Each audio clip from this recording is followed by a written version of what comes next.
Happy birthday to you. Thank you. జై శ్రీమన్నారాయణ అంటూ నువ్వు సాగరా, మోక్షానికి మార్గం ఇదే అని నువ్వు ఎరుగరా. జై శ్రీమన్నారాయణ అంటూ నువ్వు సాగరా, మోక్షానికి మార్గం ఇదే అని నువ్వు ఎరుగరా. శ్రీహరినామం జిహ్వకు పడితే, ఆ తిరునామం కళ్ళకు కడితే,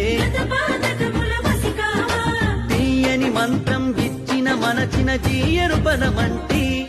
జై శ్రీమన్నారాయణ